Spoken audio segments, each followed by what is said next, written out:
all cats old enough to catch their own prey gather here beneath the podcast for a clan meeting. Welcome to Paws Clause, a podcast where we read the Warrior Cats books in chronological order. I'm Jill, joined by my co-host and culinary artist, Scout, and today we will be discussing the 13th published Super Edition, Graystripe's Vow.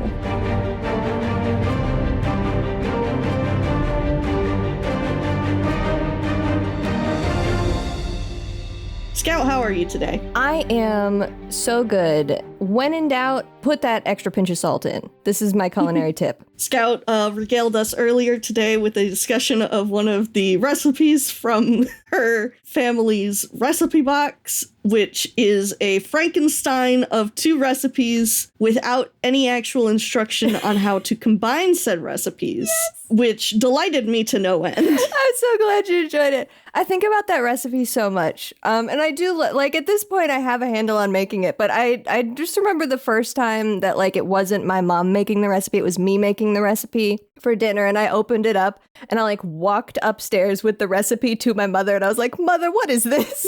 Mother, help. What have I been presented with? These are the, these are the things that happen to you when you, sort of I haven't directly inherited my mother's recipe box. She's not dead, obviously. She's in the other room talking to my dad on the phone right now. But when you son, one day you're going to be old enough, you're going to get to make your own recipes from the recipe box. And sometimes you look at what's in there and you go, oh, I have never understood that. I had no idea. I was not familiar with your game, Mom, than what you were doing, which was just looking at a list of ingredients and saying, yeah, I know what to do.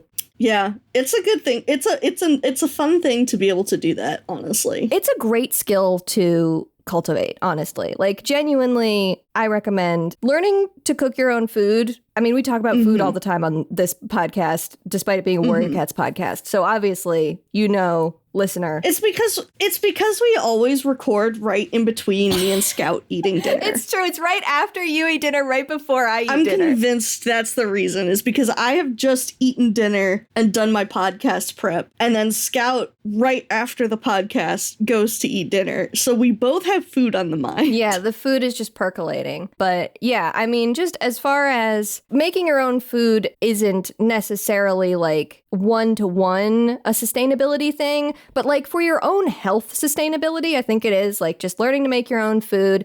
It's a really great skill to have. It feels good to like make something and then go, wow, this tastes good. And it feels good to be able to exercise your brain in that way. Like, cooking is a specific skill set. It uses a specific part of my brain. I really enjoy it. So this is your tip from the podcast host on the Warrior Cats podcast. If you don't cook a lot, give it a try. Just experiment in the space a little bit. I firmly believe, like, finding at least one meal that you can, like, cook consistently without having to reference anything is, like, just something that will improve your quality of life. Exactly. Even if it's just one meal, Absolutely. Just knowing how to make a thing makes it easier to learn other things. And then also you have, like, okay, I know how to make this. I know all the ingredients. If you are ever like, I need something to eat and I am at the grocery store and I have no idea what to get, you're like, I know at least one thing I can do to keep me whole, like, to hold me over. So the one thing I really hate about cooking is doing the dishes, which is why I'm so glad. I am so lucky to have a wonderful husband who doesn't listen to this podcast and therefore will not hear me praising him. I cook, he cleans the dishes. And it is a symbiotic relationship. Oh, it's so nice. Beautiful, beautiful. The amount of mental load that takes off. My sympathies to anyone who has to cook and clean. It is not, I've done it before. It's not for the faint of heart. It's not. You gotta really lock in. Actually, as an additional tip, I know that this is not the way everybody's brain works, but if you are the kind of person that has the kind of brain that can learn both, like, to hone the skill of using as few dishes as possible, and also to find those spaces, like when your onions are sauteing or when your soup is simmering, that you can deal with like taking care of dishes while you're still in the kitchen, like in cooking mode, that can go a long way as well. That is something that like I have struggled with personally. So like that is definitely a huge thing. Yeah. It's there is like cleaning the kitchen is a specific skill set. Cooking a meal is a specific skill set, and doing both of them at the same time is a third, like, unique skill separate. set. Mm-hmm. Yeah, it is like a third separate skill set. It's on like the skill tree. Yes. The skill tree goes down. It's like cooking is on one, cleaning is on the other, and then they both go down and combine to the third one. Yes. So you have to have points in both. You have to have points in both, right? But there's skills that you can get on each side of the skill tree that you can get without if you go to the third combined skill tree, you might miss out on those skills because like you just can't get all of it, unless you cannot min-max. Yeah, it's a lot to min-max. You got to be really, really specific with your skill points if you min-max. And probably like you're doing the laundry skill tree will suffer for it. Like everything in life is a balancing act of you have to find what's going to work. Welcome to being an adult.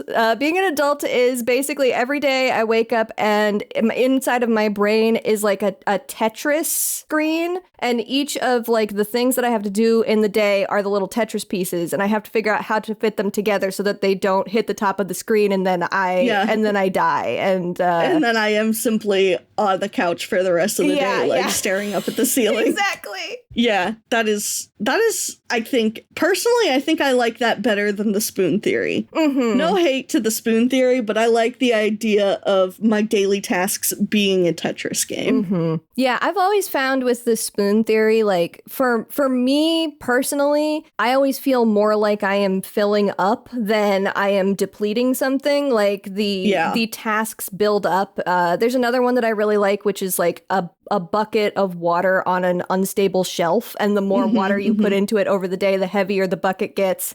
The heavier the bucket gets, the shelf can collapse, and then the bucket just tips over, and that also is often the way that it feels. Yeah, so true. Well, since we're already kind of talking about it, how's the prey running? Prey is running pretty good. Yesterday, my parents and I were out doing a little bit of Christmas shopping and a little bit of thrifting together, and in between all that, we went out to eat at a place called Eat Fantastic, which sounds like a fake place. Yeah, it sure does. Was it fantastic? I don't know that I would go as far as fantastic. Okay. The fries left something to be desired. This is like a fast casual American eatery place. I got some tendos. I really like their tendies. A good tendy is always important. They have really nice like tender chicken. The breading is definitely like an in-house breading. They're not just, getting them frozen from third-party provider and Cisco. Yeah, they're not just Cisco chicken tendos, which I appreciate. They have some fresh lemonade, which I tried for the first time, and that was good. Ooh, I love a fresh lemonade. But yeah, the fries just were not, I swear to God that this is not just like me being 31 years old and thinking about the good old days. I really do think that it's gotten harder to find a good fry over the last like 5 to 7 years. I agree, actually. I think this is something that like I will stand behind you on this. I appreciate that. And I think probably you just said Cisco. I wouldn't be surprised if it ties into that,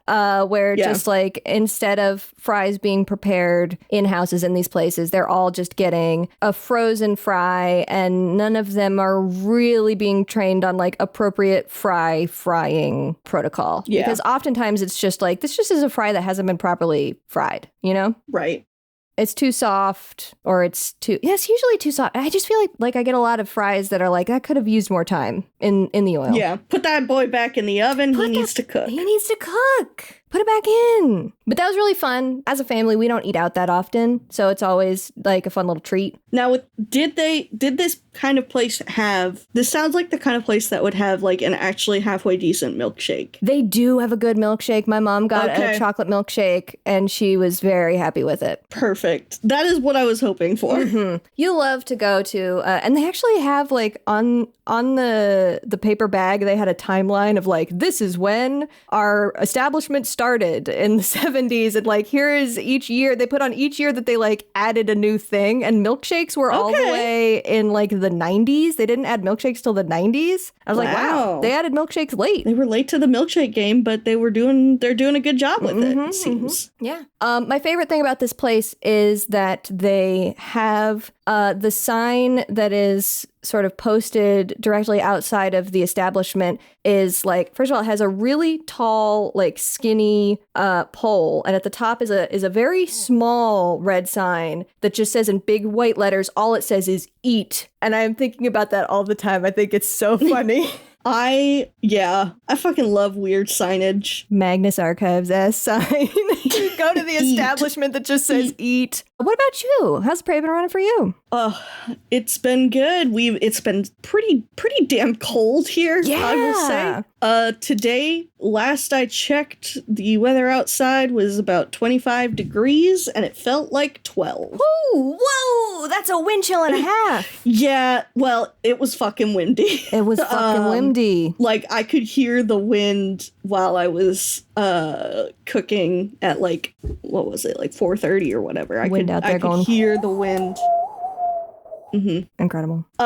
Yeah, it's pretty fucking windy. But yeah, cold as hell. This week we actually cooked quite a bit. We had chicken and wild rice soup earlier on in the week, which was really good. And then we had carnitas yesterday. Ooh. And the problem is, when I went to the store to get the pork butt, the smallest size pork butt they had was 10 pounds. That's so big. That's a lot of pounds when you're just a two-person household, like you and your husband. Yeah, so we made a lot of carnitas. So we're going to have nachos tomorrow, and then whatever's left will just freeze. Nice. And then tonight, because it was so cold, I made homemade scalloped potatoes and ham. It was so hearty and delicious, and I'm so tired. So full of potato. I'm so full of potato. Oh, and it was so good.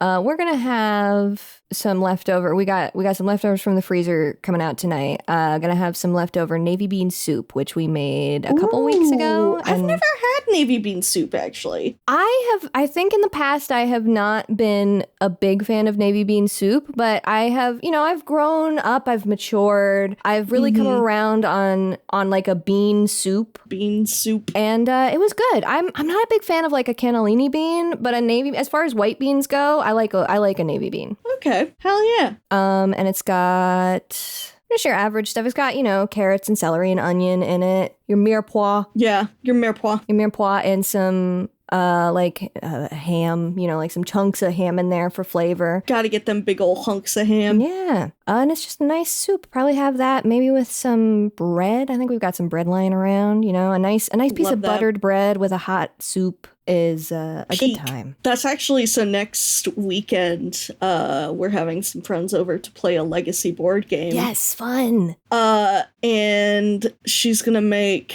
a Italian meatball soup. Oh, hell yeah. And I'm gonna try my hand at making homemade focaccia.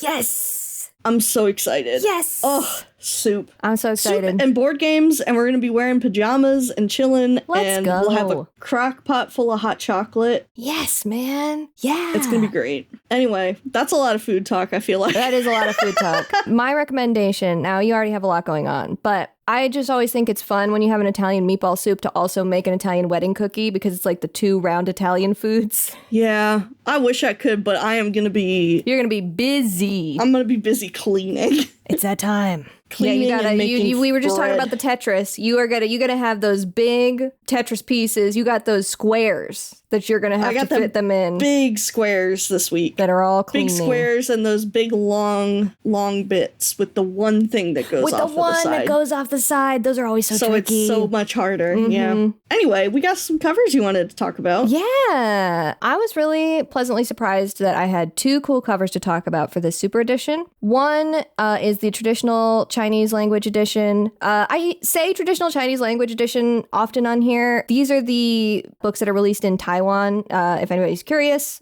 So it's like the Taiwan release, the Taiwanese edition, you could also call them.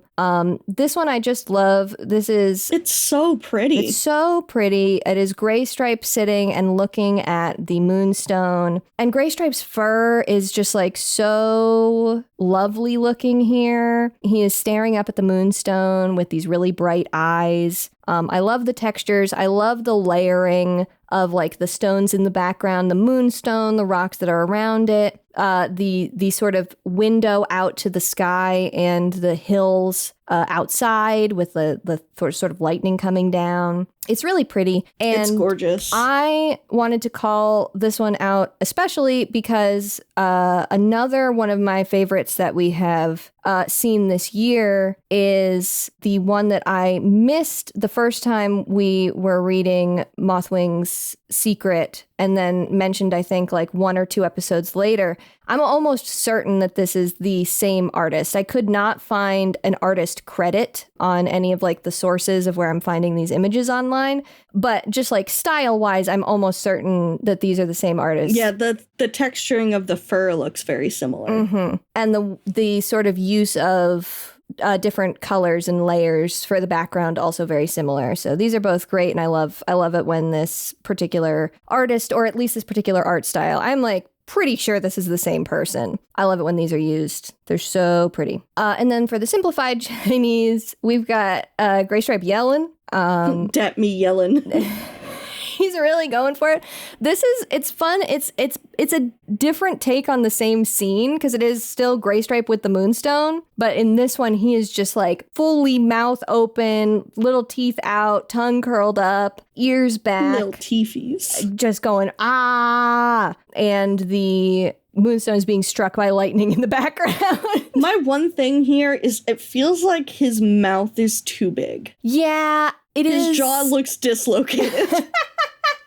Like, the more I look at it, the more I'm like, that mouth don't look right. It is pretty big. I think especially because of how fluffy he is. Like, we're not really seeing a jaw at all. And, like, the neck blends directly into everything that's going on with the head. And, like... He just looks kind of like a Muppet. Yeah. I think the back of his head, like, it looks like he's maybe missing some skull, you know? Sometimes you run into that when you look at art and you're like, I was drawing this and I was, like, so focused on the face that I didn't realize the back of the head is way too narrow. This is a thing that has happened to me before, and I'm like, oh god, where'd the brain go? Where'd the brain go? Where'd that brain doesn't fit in there? Where'd my brain go? Mm-hmm. But I really like the colors and like the opalescent quality of the moonstone in the background on this one. That was the thing that really stuck out to me the most. Hell yeah. Shall we get into it? Let's get into it. Paint me a picture. Before we get started on this one, listeners, just because this is I feel like this is something that's not really been kind of depicted in a Warriors book before. I do want to just give a quick content warning for this book.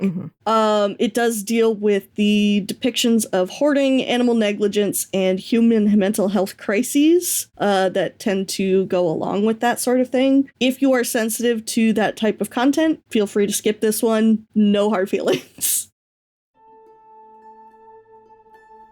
Then, as Firestar makes his way to find the lost Sky Clan, Graystripe takes on the responsibility of being ThunderClan's acting leader. Many of his clanmates express their disapproval of the choice and their doubts regarding Firestar's mission, and the leaders of the other clans soon begin to suspect whether or not Firestar is actually sick. ThunderClan and the other forest clans soon discover that the old threat of BloodClan has reared up once again, under the direction of a cat named Fury. A pregnant queen of the revived BloodClan named Gremlin worries for the safety of her kits and brother, and comes to Graystripe for help in exchange for information. Despite the concerns of his clanmates, he agrees to provide protection for her when her kits come, and she provides the battle plans Fury shared with BloodClan. In the ensuing fight, her brother Scraps is killed, but Fury suffers a devastating wound and the fight is ended with her retreat. Gremlin decides to go back to Two-Leg Place to have her kits and live in safety. When Firestar returns, Graystripe tells him that while he was happy to be deputy, he does not want the mantle of leadership, should it ever come to that.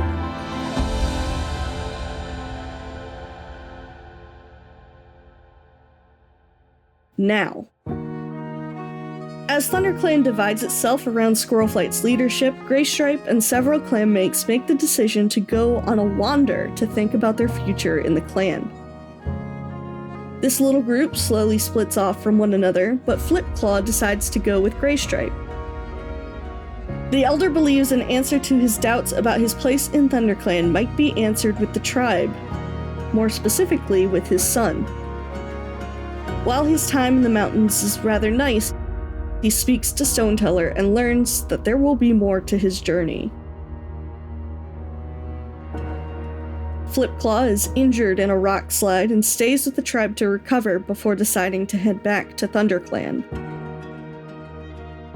Graystripe sees a vision of his daughter Feathertail with a glowing rock, and determines that he needs to head to the Moonstone in order to try and speak with StarClan. While in the Old Territories, Graystripe meets not only Barley, but a group of kitty pets calling themselves WarriorClan. They're thrilled to meet someone who knew Firestar, and he teaches them a few things about being a warrior before making his way to Highstones. Despite his best efforts, Monkey Star and the other WarriorClan cats follow him, and along the way, they meet Fang, who has been searching for Graystripe in order to ask for his help. Fang is Gremlin's son, who's escaped from a hoarding situation in a two-leg nest, but needs help to free the other cats still in the house. Graystripe agrees, but says he must try to commune with StarClan first, as that was his mission for coming back to the Forest Territories. When Graystripe tries to commune with StarClan via the Moonstone, lightning strikes and the stone is shattered. When they arrive to the house, Graystripe manages to get in, but the two-leg who lives there closes the window behind him, preventing his escape. The other cats are sickly and covered in filth, as the two-leg that has been taking them in thinks they are all her first cat, Petunia. With the help of Fang and the WarriorClan cats, they pry open a loose board, and Graystripe leads the cats outside. Finally free, most of them decide to go with WarriorClan, while others allow themselves to be caught by animal control in order to help the others escape. Petunia worries over the fate of her two-leg, but agrees to come with WarriorClan in order to help care for the younger cats. Upon seeing this newly formed group, Graystripe finds himself understanding that it isn't StarClan that makes the group of cats a true clan, but the community of cats within it. Despite being asked to stay, Graystripe knows now where he belongs, back with ThunderClan.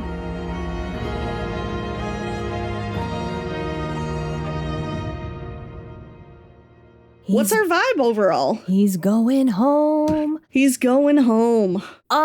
I must be honest. I had a hard time reading this one. Go ahead. I was just gonna say, and it wasn't specifically because of the content. There was like some tougher content to deal with, like some very real stuff with this hoarding situation with the cats. I just did not find it to be very compelling for me. And so I had a tough time working my way through it. I had a little bit more fun by the time we got to the end and sort of had our cast of characters with WarriorClan and Monkey Star and Fang. But a lot of the way there, it was not a super fun read for me. That is interesting because I think I came out on this one a lot warmer than you did. Wow, that's great. I'm really glad. Yeah, I really enjoyed this one, actually. I had a really good time with it. I enjoyed the way that the narrative flipped back and forth between the then and now scenes. I feel like the way that was done really, it was good. It was a little heavy-handed with the parallels. Yeah. I will say. Like, it was definitely like hammering home, like, which I think is probably because this is the first time the writing team has done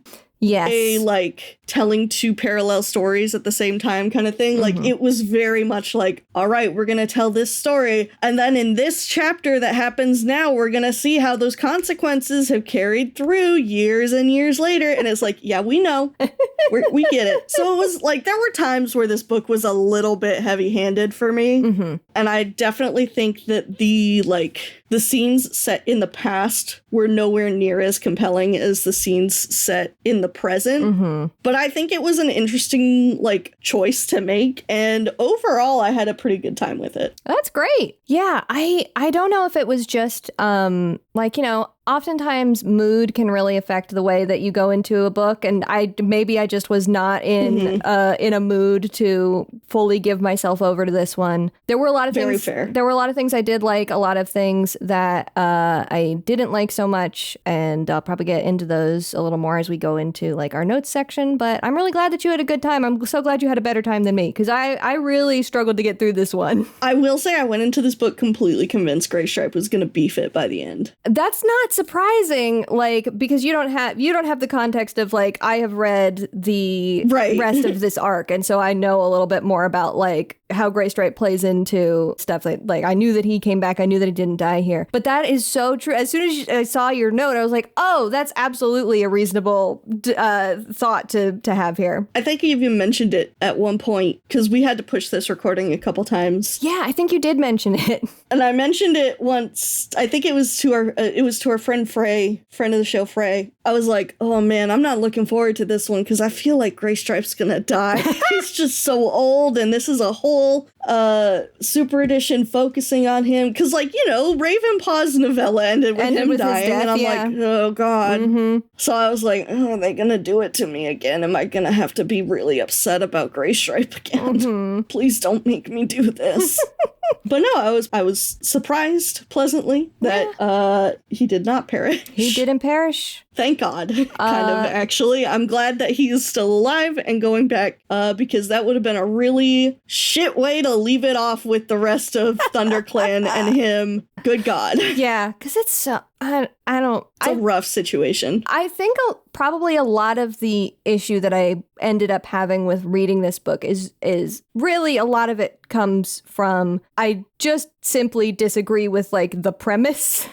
Yeah, he would not say that, etc. I really don't think that this tracks, and also I think it's kind of doing Graystripe a disservice to think that he would need to go through all of this shit to get to the conclusion that he has in the end, because it feels like a pretty self-evident conclusion to me of a clan is a community. Especially when he's been around for so long and he has seen so often that a clan is about being part of something, that was kind of the whole... But, maybe that's just my interpretation of it more than what has actually been said, because I am thinking back to our first experience with BloodClan in the first arc. And that does come down to in the end that God is the answer. StarClan for that first fight against BloodClan, absolutely. Yeah. For the first fight, Scourge, it does not believe in StarClan, and that is the thing that is his undoing. So, maybe I'm giving the idea of community too much credit because it looms large in my head and hasn't loomed that large in the narrative.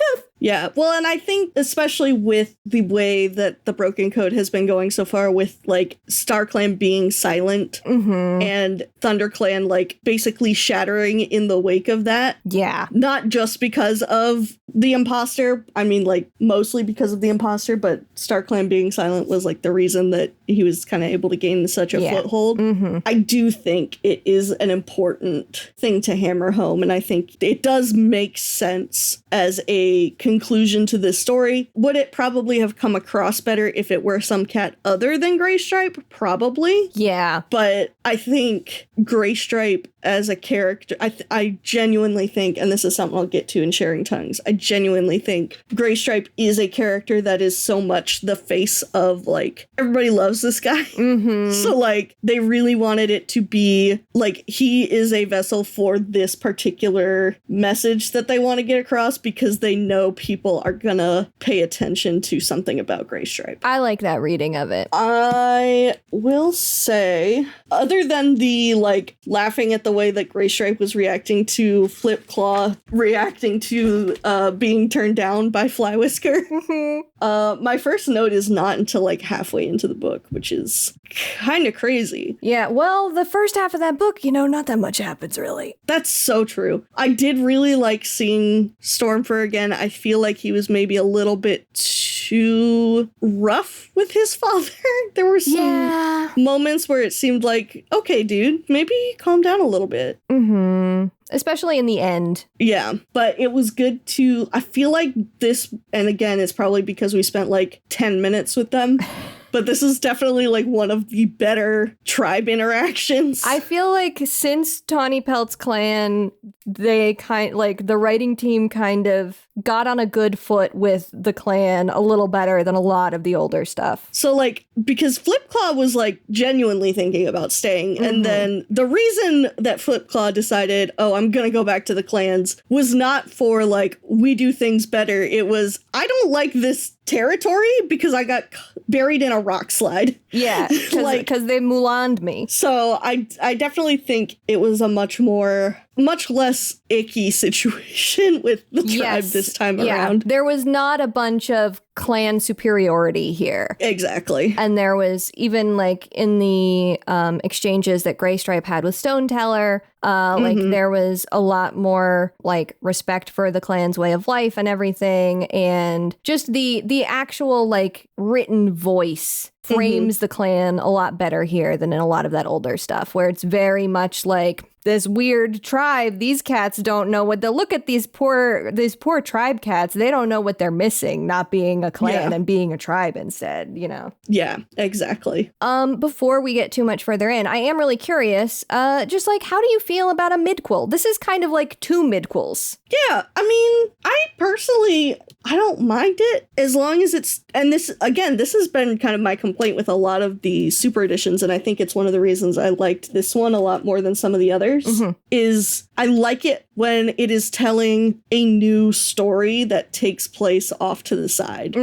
Yeah, I agree with that. So, like, this is all, like, we are not dealing with the imposter situation right now. We are not dealing with finding SkyClan. We are dealing with what's going on with our pal Graystripe. What's going on with our pal Graystripe? What's his adventures getting up to? And I think it's kind of nice. And I think that's why I think this is definitely plot-wise in line with, like, what I really want out of a super edition, is just give me a story that is not the same thing we've heard before, just from a different perspective. Like, just give me something new. Give me a new story. I like when they introduce, like, some new fun characters. We're gonna talk about it, but I fucking love WarriorClan. WarriorClan rules! Adore them. Yeah, I pretty much agree What's with you. your vibe? Yeah, I agree with you. Like, I am not against a midquel whole cloth, definitely.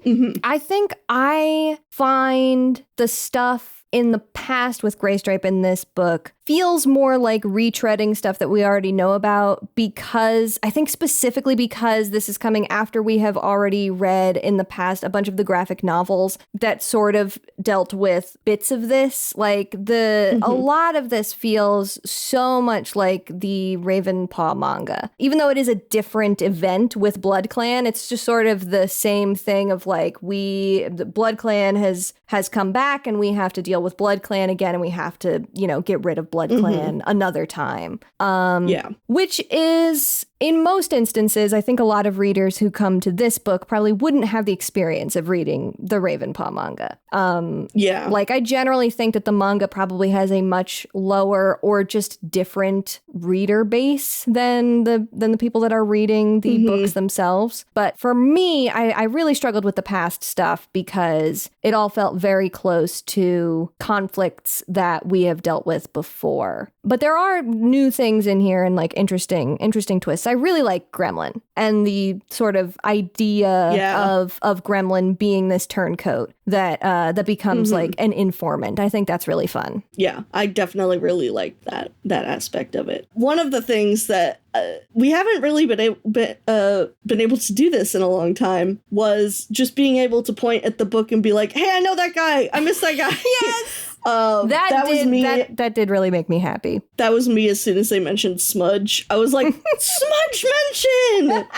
Smudge! Oh, and he's still alive. Good for him. Good for him. He's fucking living his life. A happy little guy. Happy little guy. I wish that Graystripe had been able to go visit him, but I guess that Graystripe never really knew Smudge like that. Yeah. So it would probably be weird. And I think it was better for him to see Barley, honestly. Yeah, I would have liked both. I think I would have liked both, but we will get into that a little bit later, but the Barley stuff was the highlight for me. Oh, my heart.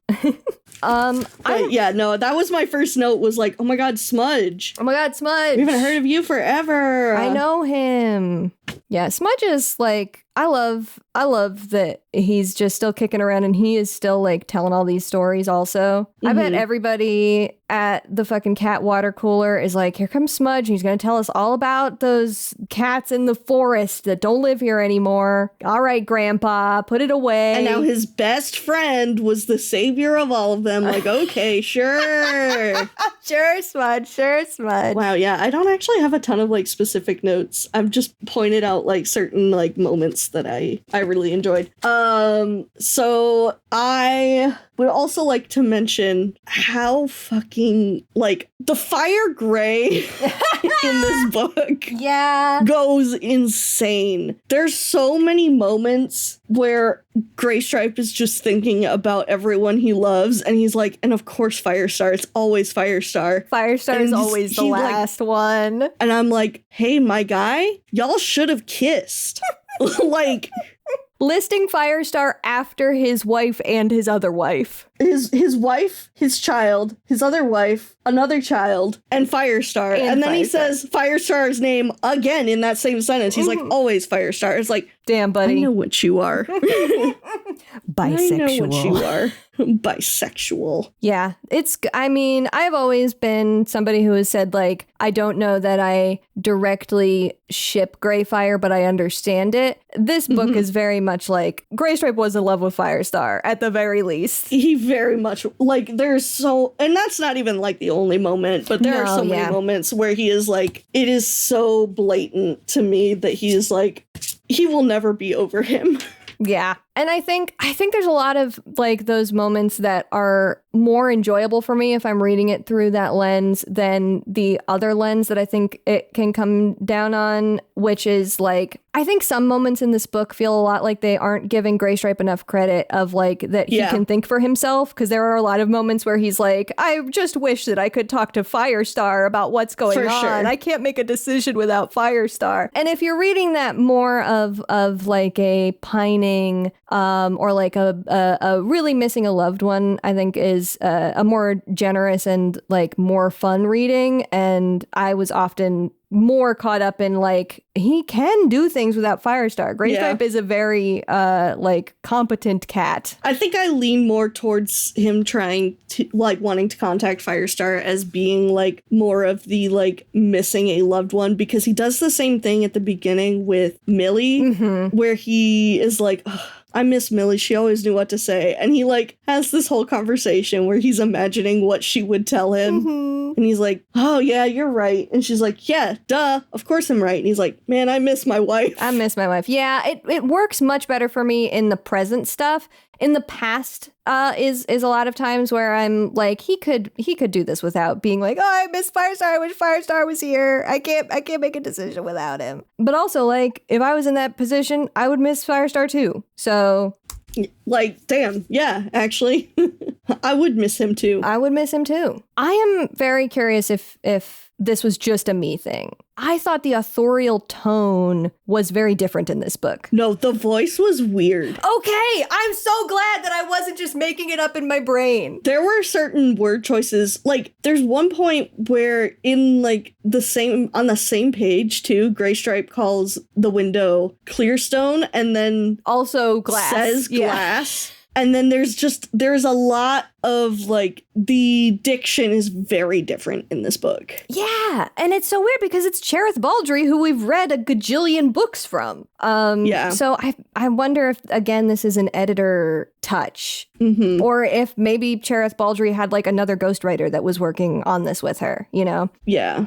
Some notes that I took, phrases that really stuck out to me of, like, this has never been used in a Warrior Cats book. The word sardonic, the phrase hero worship, depressing as in this is a depressing situation. Mm-hmm. Somebody was described as being freaked out. Yeah. All of that feels like way more modern online to me. Yeah. In a way that a lot of this, I think, like, I was like, this reads like I'm reading a Warriors fanfic more than I'm reading a Warriors book. Mm-hmm. Just in, like, the way that it was all written and phrased. And I thought that was so fascinating. And it kept tripping me up. I'm like, am I imagining this? Am I going crazy? So I'm glad that you also noticed it. Yeah. I don't think it was, like, it wasn't enough to, like, put me off of it, but it was definitely, like, noticeable. I was like, it's interesting. There's some weird choices being made here. Mm-hmm.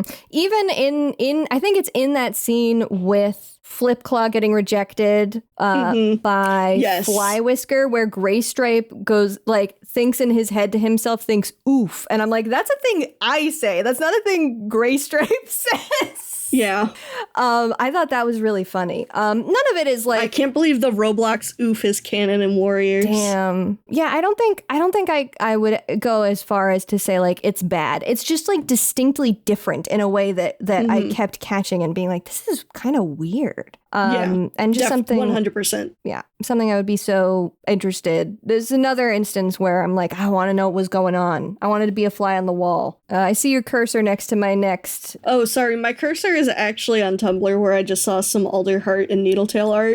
Oh, I love them. Anyway. Yeah, my next note is about Ashfur in the past. I didn't like him being, like, sort of rendered as a shit stirrer in the past here. Yeah. It undermines the things I find most interesting about his character, which are specifically that he was, like, totally normal until a woman rejected him, and then he became unhinged. And so, like, sort of trying to plant these seeds here that, like, he was always a bad egg or whatever, or he was always sort of having this friction. It just didn't work for me. Yeah. That was the other thing too, I think, about the then sections, where, like, a lot of the characters felt off, and I think it's because we have not seen them in so long. It's true, we haven't seen them in so long. It's like, we forgot what they were like. Maybe they are actually different here, but... No. I mean, the writers forgot what they were like. Oh, yes. Yeah. There was a lot of which is something that I think has also happened a lot just in the main series sometimes too, is where sort of the whole clan becomes one dissonant voice of, we disagree with the focal character, as a way to, like, build tension. But a lot of times, like, the unhappiness with Graystripe's acting leadership felt unnecessary and like something the clan would not really dwell on in the ways that they talked about it also. Like, if they were going... Well, and the thing, they kept being like, well, Dustpelt would be a better deputy. And it's like, Dustpelt and Graystripe were warriors at the same time. Like, it's not like Graystripe has no experience. Yeah. I think if they were going to dwell on anything, the thing that would have made more sense is for some cats in the clan to really hone in on the fact that he left the clan for a while to live with RiverClan and come back. But that was never really the angle that they took. Right. Unless I'm misremembering and there was a moment of that. But like, it should, if it was what I was saying, I would want it to be like the primary thing that I'm remembering about the friction. Yeah. I do think it's interesting. I noticed this a couple of times that this book sort of directly references A Shadow in RiverClan, which is the graphic novel we read starring Feathertail as like the POV character. It's happening parallel to sort of Graystripe's story in the past in this book. And it's just a fun note that came out exactly 4 months before this super edition. So like, obviously it seems like the authors were like talking to each other, because there's even like directly the scene where Feathertail talks to Graystripe at the gathering in this book is like directly the same as that same scene that happened in that manga. And I thought that was really interesting, because generally we don't see that much crossover between the comics team and the actual writing team. I think especially because the Dan Jolly is like American based and the General Erin's team is all England based. Yeah. So I thought that was cool. I like it when there is consistency there. I really like that. Yeah. Love when there's actually consistency in a Warriors book. It's so rare. When there's narrative consistency, you gotta call it out, because it doesn't happen that often. You know, it's much more often when I'm like, this is a weird narrative inconsistency. Yeah. This also ties in with what I was saying, the hashtag not my Brackenfur. Brackenfur was a little too antagonistic for me in this one. Brackenfur would not say any of this. He is the soft-spoken guy. He would maybe have like concerns, but he wouldn't get so angry the way that he does here. That really, as maybe the world's #1 Brackenfur fan, I was very upset by this, because when the book started, I was like, oh, I'm so happy to see more Brackenfur again. And then we got more Brackenfur, and it's hashtag not my Brackenfur. He would not say that. He would not say that. I felt some pacing woes for this book in a couple of places. I don't think it's as bad as some books, but I do think that we spent way too long getting Graystripe to the old territories. We didn't need to take that long to get him there. I think the first section of like everybody leaving on a wander was kind of interminable to me. Yeah, I think they really just wanted to explain why Graystripe was not going to be, like, with the others. Yeah. But honestly, like, once he got to the old territories, I was kind of pretty much, I feel like the pacing pretty much handled itself. Yeah, I think the pacing really evened out after that. There was a lot of stuff in the early book where, like, I felt like somehow it was moving too slow, but then sometimes when we were hitting things that might be important emotional beats, they went by really fast. It was very strange, and I couldn't really figure out, like, a better way to articulate it as I was, like, thinking about what is my issue with this than just that. It was just, like, it seems like a lot of time was taken on stuff that wasn't necessarily so important for us to, like, see as readers, and then less time was taken for the emotional beats that could have been a lot stronger. Like Graystripe with his family. I feel like we could have had a little more of like Graystripe getting to know his grandkids and a little less of just like general stuff about the tribe, maybe, you know, as far as the tribe sections. But now I think, are you ready to talk about Monkey Star and WarriorClan? I'm so fucking ready. So I knew WarriorClan was a thing specifically because there is a WarriorClan in the Warriors RP that I've been a part of for the past several months. Oh, hell yeah. And so I was familiar with the concept. I didn't know everything about them in the book. Like, I just knew, like, okay, WarriorClan is a bunch of kitty pets who basically do what I did in recess when I was in elementary school and pretend to be warriors and give themselves warrior names. But I was not expecting for them to be such a goddamn delight. They're so fun. I don't think this book would have sustained itself without them. No, they were integral to it being any joy to read, for sure. Monkey Star, great, big teeth. Bug Eater? They're Bug Eater is such a good name. I love Bug Eater. What a name. I adore how much their names feel like the names that you would come up with if you had only ever heard one person tell stories about the clans, right? Like, exactly. It's so pitch perfect on like, you don't actually know a lot about what's going on in like the cultural naming conventions of the clans, but you know enough to put two words together and have it kind of embody something about the cat that you're giving it to. And exactly. I think like Claw Whistle is the one that has like the most understanding of what's going on. Mm-hmm. And then fucking Chester. He's like, I love Chester just being like that. Oh man, I don't know. It's too much to remember. I just keep going by Chester. Shout out to Chester. Shout out Chester. Shout out to Chester. Shout out to MacGyver, who is a SkyClan cat that also still goes by MacGyver. Every time MacGyver comes up, I am delighted. I just love that there's a clan cat named MacGyver. And Chester has that energy. Fireface is such a bad name. It's horrible. I love it so silly. much. I love how terrible it is. Fireface. Flames on the side of my face. Flames on the side of my face. No, it's so great. What's a monkey? Well, I don't know. My two legs just call me that. Like, but it must be a fierce creature like I am. Must be something fierce. So like, good. Fucking kills. Absolutely. Top humor. So good. I really like Fang too. And I like really enjoy Fang sort of with the WarriorClan cats as well. Because he sort of immediately takes to like being the other parent with them when Graystripe has to go into the Moonstone Cave. I really enjoyed Fang. I thought he was a very fun character. Like Fang. Yeah. I love that his two-leg name was Honeysuckle. It's so funny that his name was Honeysuckle, and like as soon as he got out of that house, he's like, I'm Fang now. I'm Fang now.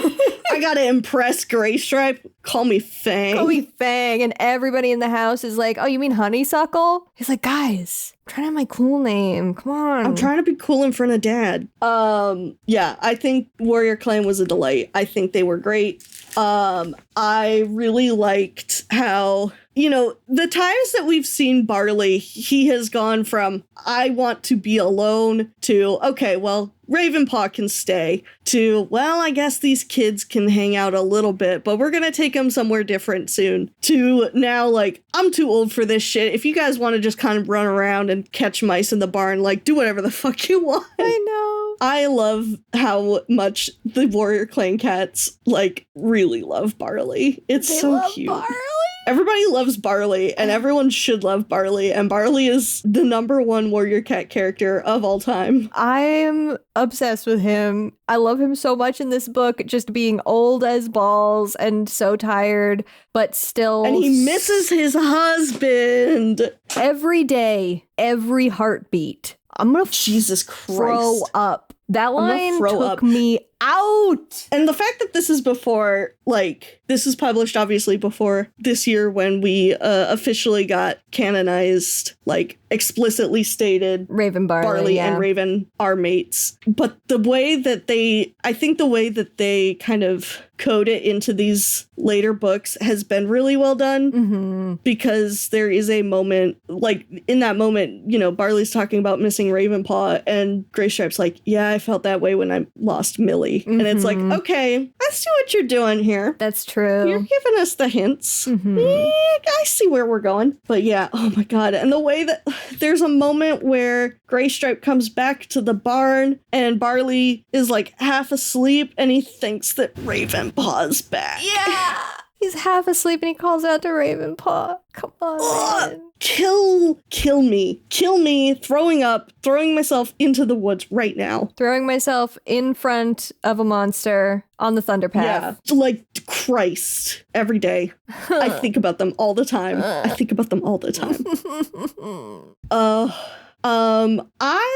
would like to talk about the situation in the house. I wasn't expecting that.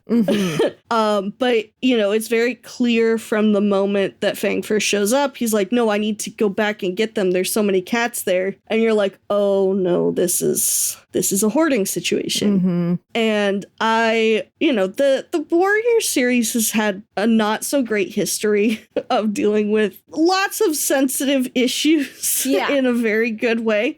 I was so surprised at how gently this was handled. I was too. I was really impressed, actually, by the handling of this. There is no villainization of this woman. Like, they are very clearly upset with her, but like, there is a clear statement in this book that she is not doing this to be mean. She doesn't she doesn't know what's happening. Mm-hmm. Like, she is sick, and yes, this is a bad situation we all need to get out of, but she is not doing this out of malice. Yes. Which I was just absolutely floored to see. And I think it was, they even have a scene where the ambulance shows up to come get this woman from the house. And it's like, of this entire book, the whole situation with that woman in the house with all of those cats, and with Petunia trying to get into the ambulance to go with her human. Dude. That made me cry. Like, that is the fucking saddest shit to me. Yeah. This was like the most emotional like moment of this book to me, was just everything that surrounded that. Mm-hmm. Because it is like, this is a thing you see a lot, and it is so common for people to see a situation that has gotten that bad and be like, well, how could they do this? Mm-hmm. And like, it is a very valid reaction to have. It is a very like common, like, it's a knee-jerk reaction that I've had too, is like, how could someone do this to all of these animals? Mm-hmm. But like, there are so many situations where it is not being done out of malice. It is being done by someone who needs help that they are not getting. Yeah. And I think for the Warriors books to portray that for an audience that is supposed to be children is an incredible use of like their platform, I will say. I think that was just a really good way of handling it. And, at first I was expecting like there is a possibility of like, no, this is just someone who is like fully just hoarding cats. But the moment that she calls every single one of them Petunia, I was like, oh my God, I'm going to die. Because I don't know, I had my grandfather on my mother's side had Alzheimer's. So it is, anytime there is a depiction of Alzheimer's or dementia in any piece of fiction, guaranteed to make me cry. Mm-hmm. So that particular scene hit me really hard. Yeah. I was also really affected by all of that. I thought that they did such a good job of showing, like, fictionalizing the perspective of that kind of situation from the perspective of the cats. Yeah. Because that is also, I think, one of the hardest things about that kind of situation with animals for me too, is just like that, the animals don't have a full understanding of what's happening either. And it is confusing and scary for them in the same way that it is confusing and scary for somebody to walk in and like see the situation happening. And the same way that it is probably confusing and scaring for an old woman who is, clearly showing deterioration of memory and of ability to care for herself. And I really feel like they did a good job of like showing that stuff, but also it never tipped into exploitative for me.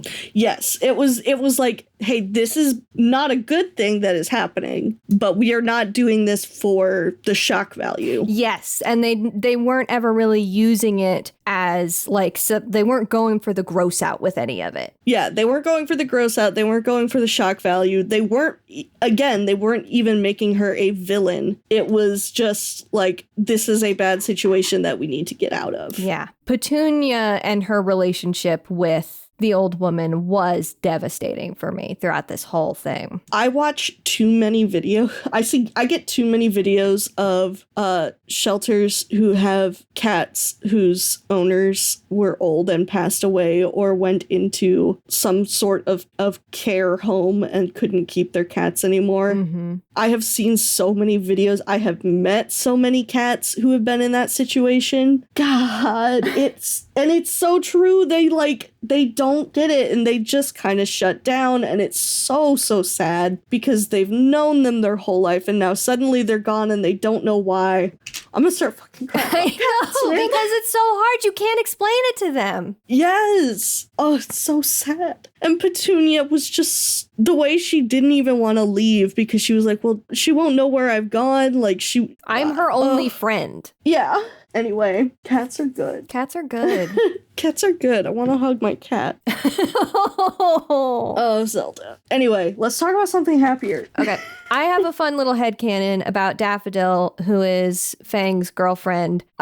Just there was a specific like couple of lines that they talk about her like tottering to get out of the house, and that she like had a hard time making the jump down into sort of the cellar. That I kind of think that she maybe has cerebellar hypoplasia, which if anybody knows the cat breakfast sandwich, aka B-Man from social media. I don't know B-Man, but I have seen a lot of cats with cerebellar hyperplasia. Yeah, this is also called... I've seen a lot of wobbly boys. Yeah, this is also called wobbly cat syndrome. It is a thing that's not... It's actually not a health detriment to the cats. It's just something that they have to deal with. And it is... I believe it's like a part of the brain that doesn't quite develop right in regards to like their movement and balance. So they can't like feel their balance right. And so they wobble around when they walk. And a lot of cats become really, really good at like compensating for it. Yeah, because it's non-progressive is the thing. Yes, it's non-progressive. It doesn't get worse. Yeah. It's just something they're born with and something that they kind of have to deal with. But they just wobble around. And I like to think that maybe that is one of the things that was going on with Daffodil, just from like the way that she was described in just a couple of sentences. But I thought of that immediately. I love that.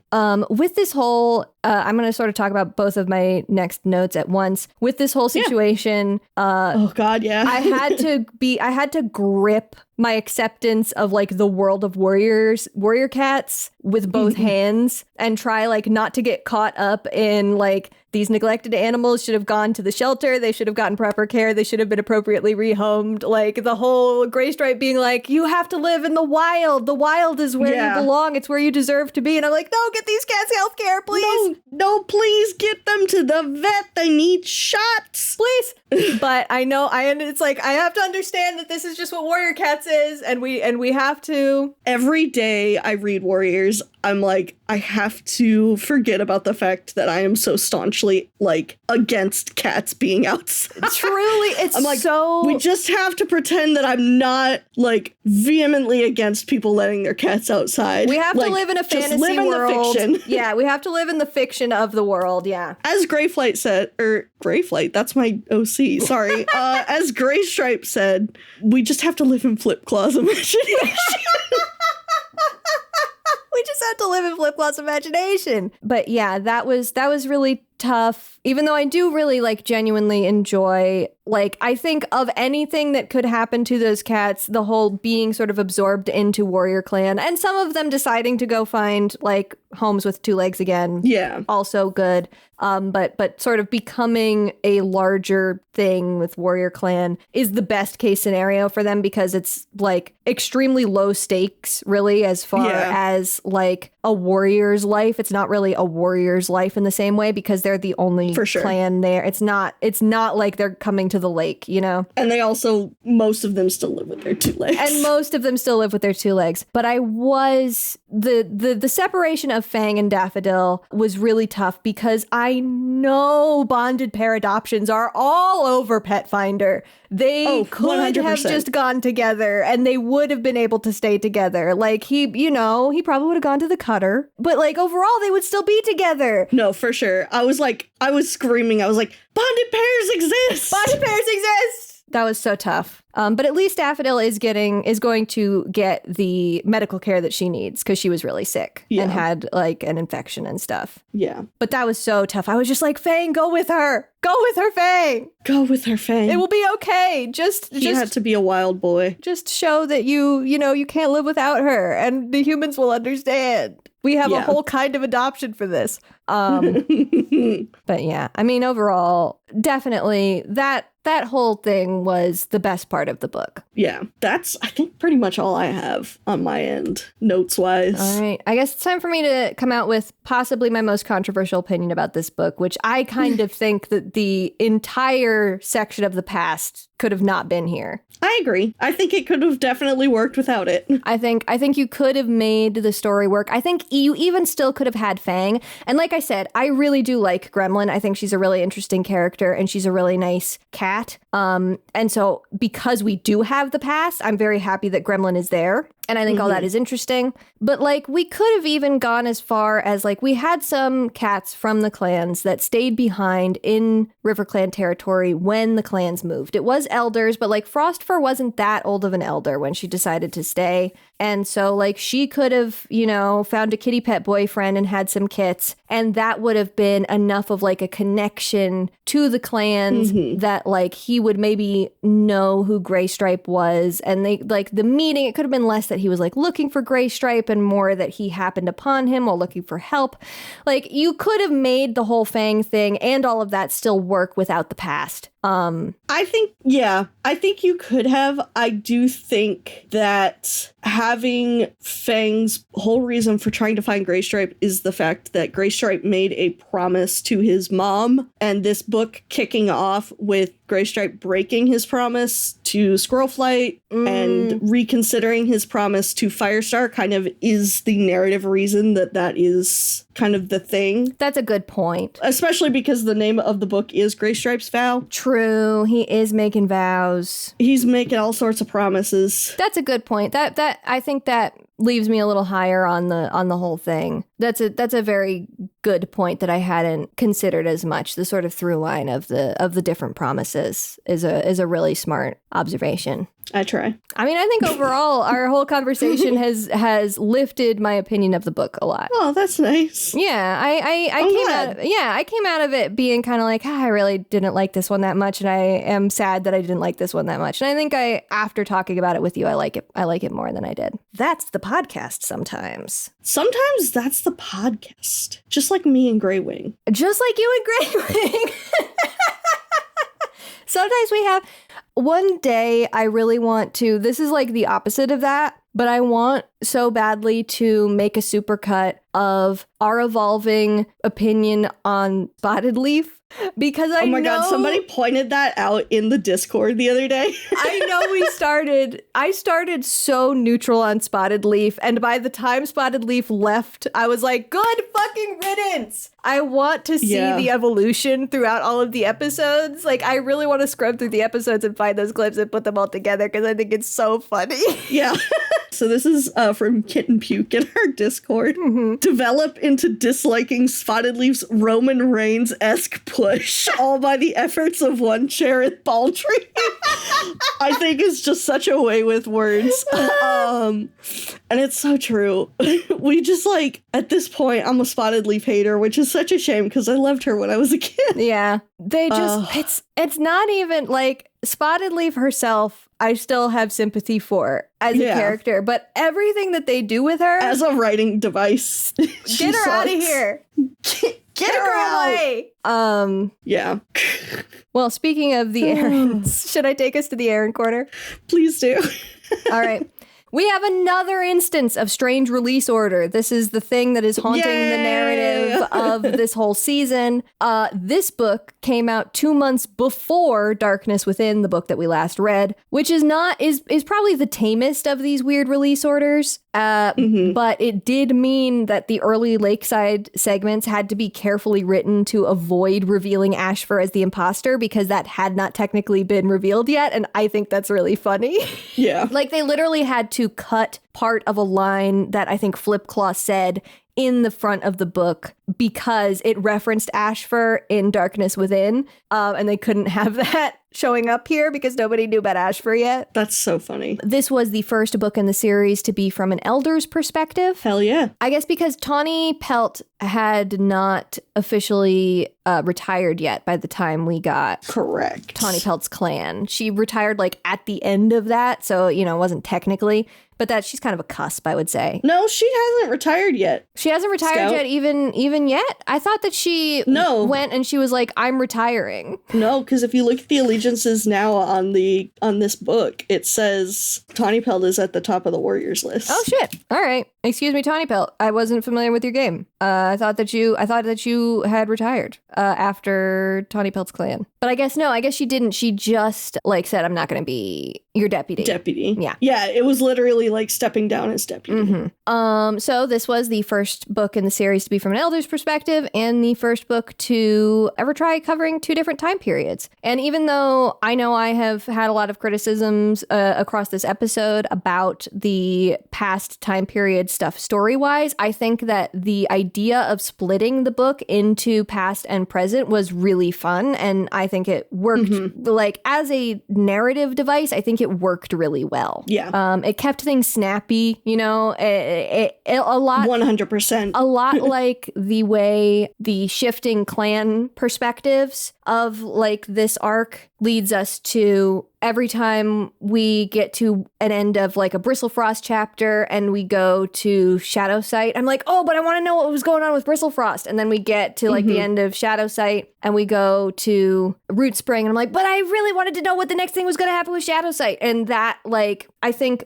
worked really well in this book too, of sort of getting to the end of a past chapter and going like, oh, we kind of have a cliffhanger here, but we're going back to the present right now. I think I had that like, but I want to know what's going on more with the present stuff. And when we left the past, I wasn't as like locked in on like being excited about what was going to happen next in the past. But overall, as a device, I really liked it. No, I 100% agree. And I was going to say the exact same thing on the like, it's very much like the switching perspectives of kind of keeping the story moving along at a good clip. And always leaving you with a little crumb of something that you want to know more. Yeah. Which is honestly just good writing. Yeah, it's just like, good that's writing. Just good writing advice. Is like, hey, don't make it boring as hell. But that's one of the best things about a split perspective book that I think often is misused or just like not paid attention to enough, you know? Yeah. I've read a lot of books where there's split perspectives, but like each chapter kind of has a conclusion instead of sort of leaving off so that you have something that you're excited to go back to. Yeah. And that is something that if you're a writer, you should think about that in your writing too, you know? If you do split perspective, always try and leave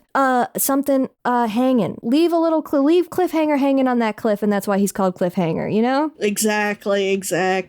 Kids these days don't even know about Between the Lions. Man, the other day there was a bunch of Between the Lions clips on my For You page on TikTok, and I just kind of sat there and watched them. It was so nice. I did that the other day with Mr. Rogers clips, which is not surprising to anybody. No, it's not.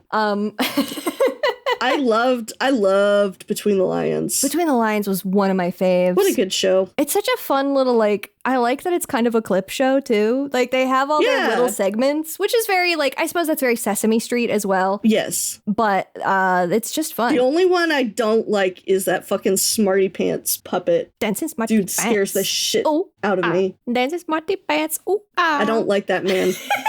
I don't trust that man. He spooks me. I don't trust him either. I think I remember being fascinated by the puppetry of him. Because the puppetry. Yeah. I could tell as a child that he was like a puppet being controlled from behind 2 black curtains, and I thought that was really interesting. Exactly, yeah. But as just like looking at him, that is not a man to be trusted. You are absolutely right. No, exactly. He is suspicious. The thing I do like is when they put celebrities in the big Smarty Pants. Yes. That part is funny to me. Erin Corner.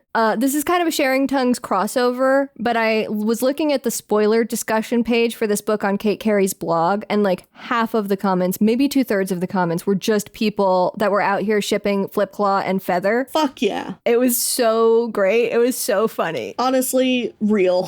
They were in love. They had something. They really did have something. Even Flipclaw being like, I really like all of the clan or all of the tribe cats, especially Feather. Like he literally says it at one point. He points it out. Mm-hmm. Kate Carey loves Graystripe. We know this about Kate Carey. So she was really sad that the schedule worked out in such a way that she didn't get to write this super edition. I'm sorry, Kate Carey. Yeah. But I do think that Cherith did a good job. I think that Cherith Baldry would have had a better success rate with specifically like our favorite stuff in this book as far as like the dealing of the hoarding situation and stuff. All of that feels like more Cherith Baldry's wheelhouse than Kate Carey's wheelhouse, just from like what we know of their writing. So I think that this worked out well in our favor, but I do feel bad for Kate. And then just a fun fact that I noticed when I was like looking at the Graystripe trivia list is that we currently have no canon information on who Graystripe's dad is. I think I've maybe mentioned this before, but it continues to fascinate me that they haven't sort of settled on anything. I think that's also very interesting, especially when like he is a cat that is so prominent. Yeah, exactly. He is like such a sort of a big deal. At one point, I think it was Vicky had said, or maybe it was Cherith had said that she thought it was Frostfur was his mom and Patchpelt was his dad, but later they made Frostfur and Patchpelt like brother and sister. So they were like, never mind, we didn't mean it. And since then... Oh, this is killing me. What's up? Sorry, I was scrolling through the comments on this book on Kate's blog, and one of the comments says, Kate, why did you and the other Erins allow Dustpelt and Furcloud to be mates if they are uncle and niece? And she just says, feral cats, what can you do? And it's like, yeah. What can you do? This is what we're always saying. But yeah, we know it is on the official family tree that Frostfur is his mom, but we don't know whose dad is. Who knows? Vote now on your phones. Vote now on your phones. That's what I got for the Erin Corner. Why don't you take us over to Sharing Tongues? I will. Sorry, I'm looking at these comments. It's so fun. I feel like most of the commenters on BlogClan are 12 years old. And I do not mean that in a derogatory manner. I mean it in a I am so happy for them way. Yeah. It's just so fun to look at those comment threads. It is such a fascinating space to be in right now. Here's one that like really shows. Flipclaw is such a bean uwu. Yeah. I love him and Feather to death, and am I sensing a bit of chemistry? And like a funny little face. Yeah, the little Kalmoji face. I am 99% sure Flipclaw is now bisexual. Best ship. I know, the way they're all like best ship now. Is so funny to me. Oh man, that's so funny. Anyway, Sharing Tongues. So I did do 2 different searches on Tumblr. I did a search by the book and I did a search by WarriorClan because I figured we would get 2 very different things. Not different things, but like we would get some more refined results either way. Another mention of the Firestar, always Firestar, just homosexual. The tags on this one killed me. This is from Amberberry Star on Tumblr. Says, I finally read Graystripe's Vow. I'm gonna need an entire 6-book arc centered around WarriorClan because the Erins cannot drop kitty pets in the Old Forest, do Warrior Cat RPs at recess as an aside in one super edition and never touch on it again. I don't need a whole Vision of Shadows style bring WarriorClan to the lake. I just need 6+ books of their wacky hijinks ASAP. Exactly. Just leave them where they are, but we want to know. This is the tag that killed me. Chester is that kid who doesn't want to remember his OC's name, so he just goes by his actual name. That's really good. This is another one. Barley saying that his time is near, and he's glad to have seen Graystripe one last time. Him calling Graystripe a young cat with many days ahead of him. Him saying he's lonely without Ravenpaw. And then it's the meme image of that shit hurted. It's so true. Saw this fun theory. Ashfur spent most of his time sleeping in Darkness Within, huh? Could he have something to do with the destruction of the Moonstone in Graystripe's Vow? Like, imagining fucking Ghost Ashfur controlling the weather to destroy the Moonstone so that Graystripe couldn't do shit is kind of pretty legit. You know what happened earlier on in this arc? Shadowpaw being hit by lightning. Damn, much to think about. Much to think about. I'm fully on board. Yeah, I'm into it. This is a comic drawn because we get a lot of Graystripe mentioning his family in this one. There is one particular character, member of his family that does not get mentioned. It's true. And it says, Well, I learned how important family it is, and that's why I cherish all my surviving children equally. Stormfur, Blossomfall, and, Bimble Snatch. The way it so clearly, like, he stops at Blossomfall, it's so funny every time. Yeah. He does not care. He does not much care. He does not care about Bumblestripe. Or Bumblestripe. Some really pretty art of Feathertail's ghost on the rock. I really like this Feathertail. There's so much Flipclaw feather shipping. It's so fucking good. Yes. Like, that is so much of the tag. Let's go. Also, a lot of the tag is everybody saying that Fang is trans, because why else would you finally escape the home that you've lived in your whole life and immediately change your name? Damn. Especially going from a flower name to Fang. True. I think they also sort of mentioned that he has different colored fur patches too. So, you know, we've had tortoiseshell toms in this series before that have not like been overtly trans, and you can technically have a tortoiseshell tomcat. It's just that they're usually infertile. Does that make them intersex? Maybe are they intersex? Yes, they are. I looked that up the other day. They do technically count as intersex. But I still always like that. I really like trans headcanons for a tortoiseshell tom. It's a fun way to, like, it's a shorthand that you can immediately be like, aha. And I like that. Aha. And then we've got this one where it's the two muscular men shaking hands. Mm-hmm. One side says people who think Sunning Rocks belongs to RiverClan. The other is people who think Sunning Rocks belongs to ThunderClan. They meet in the middle and shake hands over Sunning Rocks belongs to WarriorClan. It's true. The debate is over. Finally, we put it to rest. Finally, we have peace in the forest. Peace on Earth. When I searched WarriorClan, there's just a lot of really great cat designs. So I put a couple of my favorites in here. There are so many beautiful petunias of just this big old fluffy gray cat. Yes. And she's so cute. And Monkey Star has a lot of really good ones too. I will have to look at this tag later. There's a really good Buttercup as well. I really like that Buttercup. Yeah. WarriorClan seems to be pretty damn popular. And you know what? Good for them. Hell yeah. I'm glad for that, because I really like them. I love that for them. And then we have more Fang WarriorClan is transgender. So there's a meme blog called Clans List, where they take Craigslist personals and like put them over images of warrior cats. So I'm gonna read out a couple because they had about 5 or so for WarriorClan that I found. This first one is with Petunia, and it says, "My house is a mess, but it's okay. We can get on the front porch." Then we have Fang, and it's all you need to do is 1, be cool, 2, dig cats. Another one with Monkey Star, and it says, generating our own Star Wars fan film. Fuck, that's really good. Another one with Fang, and it says, but seriously, can we live together in the basement suite of my mama's house? And the last one that I really liked was of a couple of WarriorClan cats, and it just says, the idea here is to create a club for cool but lonely or bored people. I just thought those were a delight. So thank you, Clans List, for all of your hard work. Shout out. AO3 had a little bit, not too much. 8 fix for the book itself, mostly rewrites or missing scenes. Character-wise, we had 6 fix tagged for Fang, 8 for Monkey Star, only 2 for Petunia, sadly. 11 for Feather, 23 for Flipclaw, 16 for Gremlin, and 6 for the Feather and Flipclaw ship. Hell yeah.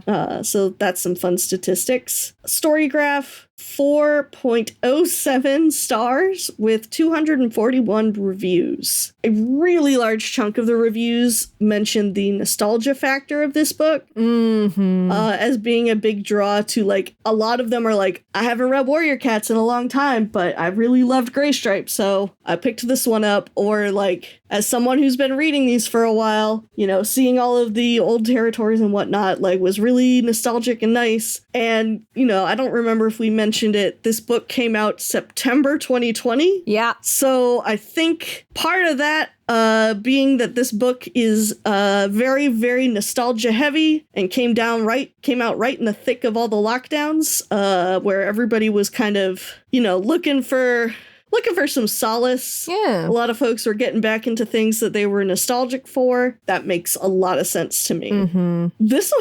This comment or this review really struck me as like, okay, we're like getting deep in the weeds here. I do wish that Erin's would take the time to review the correct usage of reflexive pronouns. The prose in the books is generally pretty good, with only an occasional typographical error. However, the persistent lack of reflexive voice when it should be used is becoming tiresome. Which I just think is such a funny, beef to have. I love that. I do too. I think it's great, but I also think it is really funny. This is an English teacher kind of comment. And not to put you on the spot, but can you maybe give a brief description of exactly what a reflexive pronoun is or what it means in this instance? Yeah, so a reflexive pronoun is like the ones that end in self or selves. Oh. It's when the subject and the object of the sentence are the same. Gotcha. So I looked at myself. Right. That's very funny. Yeah, now I'm gonna actually start. Now you're gonna start noticing checking this, I'm sure, because I have not been paying attention that much to whether or not they're using reflexive voice.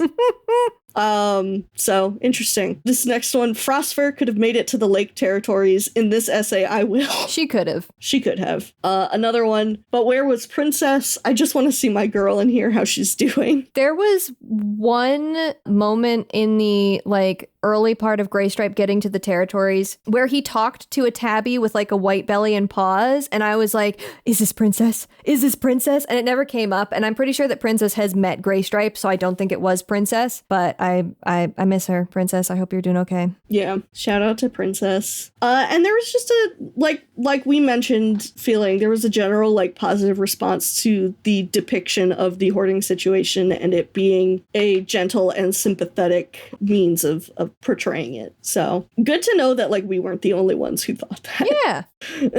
YouTube, not a lot. There is a WarriorClan MAP themed the Powerpuff Girls. I was never a Powerpuff Girls kid, but I am sure that will be a delight for someone. Most of the Graystripe's Val videos are reaction or reviews. Oh, it was 2020, so that makes sense. It was 2020. There was a great combo that I saw. This is a video title. Graystripe's Val review and WandaVision trailer reaction. This is what it's what like. What a combo. This is what it's like in my head every day. Just I am reviewing things in my head all the time and they don't have any connection. I am constantly thinking about any two pieces of media that have zero connection to one another. Mm-hmm. Famously, I have done a whole parallel before with the storytelling of the first Inside Out movie, comparing it to the arc of the character Scar in Full Metal Alchemist, the manga, and in Brotherhood. This is what it's like in my head. This is what it's like in Scout's head. Day in the life of Scout. Oh, man. And now we're going to get a second mention of TV shows that I watched as a child, because when I searched WarriorClan on YouTube, a lot of the videos, I don't know, Scout, if you ever watched this. There was a show back in the day called BattleBots. I was not a BattleBots kid. So BattleBots was a show where different teams would build robots. Oh, meant to destroy each other. I've seen clips of and this. they would put these BattleBots into an arena, set a timer. There would be other obstacles and hazards in said arena, and it was essentially make your robots fight until one of them is too destroyed to be able to fight anymore. I loved BattleBots. It was one of my favorite things to watch as a kid. I'm pretty sure it was one of the post-church Sunday morning watches for us. Hell yeah. The other post-church Sunday morning watch was the Redwall animated series. Yes! So what a diverse selection of things that I watched as a child, honestly. But yes, so there was a robot called Warrior Space Clan. Incredible. And so a lot of the videos in the search were from BattleBots, which was, I think, just a lovely little surprise for me. That is delightful. And that's pretty much all we got. Why don't we talk about our Warrior Cat of the Week? Yeah, tell me about your pick. My pick is Petunia. And I gave Gremlin an incredibly close second because I really loved Gremlin. You also picked Petunia! I did pick Petunia! Oh my gosh. I just loved her. I thought she was such a heart-wrenching character to me. I was absolutely in love with her. Yeah, I really, really liked... Like, any scene that she was in was improved by her being there. Mm-hmm. I really like her take on her relationship with her human. We don't see a lot of, like, situations where we see cats that genuinely love their people and it is sort of taken seriously by the writing. And so I really enjoyed that. And it was so heart-wrenching and sad. And I did really like the kind of closure we got on that also with the comic that was in the back that was about WarriorClan. And we kind of have this reunion between Gremlin and Petunia at the Broken Moonstone, where Gremlin's spirit appears to Petunia and, like, they talk about old times, and Gremlin also delivers the news of, like, your human is not suffering anymore. And, like, maybe she's happy, she's safe. She's happy, she's safe. And maybe that is, like, a little too, like, nice of a bow on it, but I still really liked it. Yeah, no, I agree. And, you know, to your point about, like, not seeing a lot of kitty pet owner relationships that are positive and whatnot, I do feel like lately, as we have been getting to more recent books, I feel like you and I have been seeing and commenting a lot more on, like, we are getting a lot more to these kitty pet characters than we were, like, back in the day. Like, there is a lot more nuance to kitty pets lately, and I think I really appreciate that. Yeah. Especially is the fact that every time I say the word kitty pet in our house, my husband just looks at me, he's like, that's an inappropriate word. Like, he's like, that's a slur. So I just think it's fun to, like, see more, like, diverse and nuanced kitty pet characters. I think it's really nice. And that's, I think, one of the reasons I really liked WarriorClan as well, is they were all very, like, interesting characters.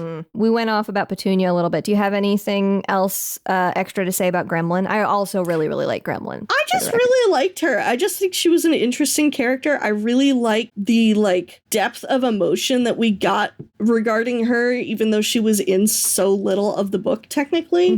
The speech she gave about, like, you know, I know my brother's still a good cat. He just, one of the, like, he looked up to one of these Blood Clan cats like a father, and it just kind of, you know, went south, and I know I can still help him. And just the way that she was so concerned with her kits, even when it was, like, very clear that the father was not in the picture, and just her general, like, her influence on the plot. I just really thought she was a fascinating character. Yeah, she was really cool. Well, all right. You want to take us out? Let us go.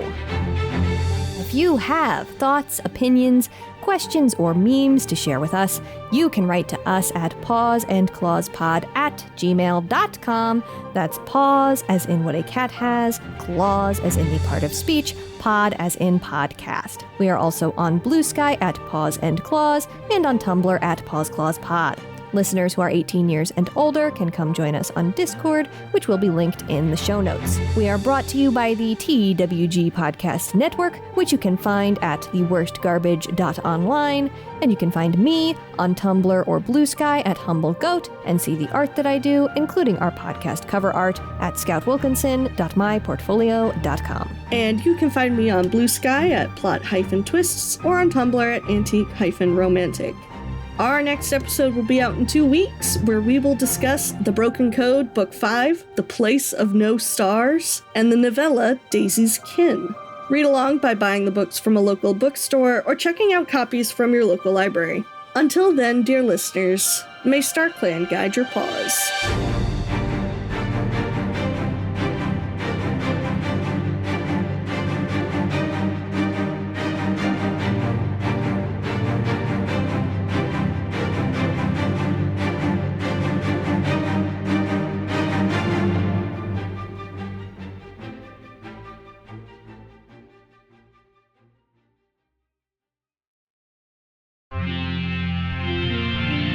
TWG, the worst garbage. Online.